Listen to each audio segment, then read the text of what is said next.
Tension അടിച്ചിട്ട് ചെയ്തിട്ടുള്ളൊരു വർക്കാണിത്. വേറെ ഒന്നും കൊണ്ടല്ല, പിറ്റേ ദിവസം ഈവനിങ് ആകുമ്പോഴേക്കും ബൊക്കെ കംപ്ലീറ്റ് ആക്കണമായിരുന്നു. മെറ്റീരിയൽസ് ഒന്നും കയ്യിലുണ്ടായിരുന്നില്ല. അപ്പോൾ ഒന്നും നോക്കിയില്ല, നൈറ്റ് തന്നെ പോയിട്ട് മെറ്റീരിയൽസ് ഒക്കെ പർച്ചേസ് ചെയ്തു. പിറ്റേ ദിവസം മോനെ അംഗൻവാടിയിൽ വിട്ടതിന് ശേഷമാണ് ഈ വർക്ക് ചെയ്യാനിരിക്കാൻ പറ്റുള്ളൂ.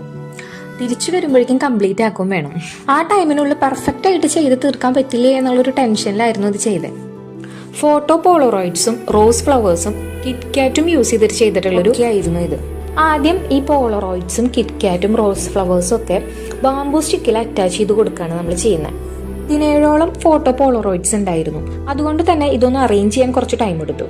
മണിക്കൂറുകൾ എടുത്ത് ചെയ്തിട്ടുള്ള ഒരു ബൊക്കെയാണ് കേട്ടാ. 2 മിനിറ്റുള്ള ഷോർട്സ് വീഡിയോ ആയിട്ട് നിങ്ങൾ ഈ കാണുന്നത്. സ്പീഡിൽ ചെയ്യാൻ പറ്റുന്നവരുണ്ടായിരിക്കും, പക്ഷെ ചെയ്യുന്നത് പെർഫെക്റ്റ് ആയിട്ട് ചെയ്യണം എന്നുള്ള നിർബന്ധം എനിക്കുള്ളതുകൊണ്ട് തന്നെ ഞാൻ ടൈം എടുത്തിട്ടാണ് ചെയ്യാറുള്ളൂ. അപ്പോൾ ഇതൊന്നും ഇങ്ങനെ അറേഞ്ച് ചെയ്ത് കഴിഞ്ഞാൽ പിന്നെ ഒരു റാപ്പിംഗ് ഷീറ്റ് ഇതുപോലെ ഫോൾഡ് ചെയ്യാണ് വേണ്ടേ. ഫോൾഡ് ചെയ്തിട്ട് നമ്മളതൊന്ന് സെല്ലോ ടേപ്പ് സ്റ്റിക്ക് ചെയ്ത് കൊടുക്കുകയാണ് ചെയ്യുന്നത്.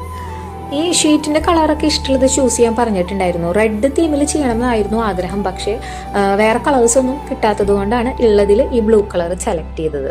ഇതുപോലെയുള്ള ഗിഫ്റ്റ് ഐറ്റംസ് സ്വയം മേക്ക് ചെയ്ത് കൊടുക്കാൻ ആഗ്രഹമുള്ളവർക്ക് വേണ്ടിയിട്ടാണ് കേട്ടോ ഞാൻ ഇതിന്റെ ഒരു മേക്കിംഗ് വീഡിയോ എങ്ങനെ ഷോർട്സ് ആയിട്ട് ഇടാമെന്ന് വിചാരിച്ചേ.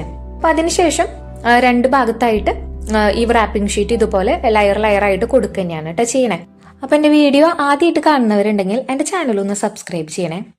പിന്നെ ഈ വീഡിയോ മുഴുവൻ കണ്ടിട്ട് ഈ വീഡിയോ ഇഷ്ടമായാൽ വീഡിയോ ലൈക്ക് ചെയ്യാനും കമന്റ് ചെയ്യാനും മറക്കല്ലേ കേട്ടാ.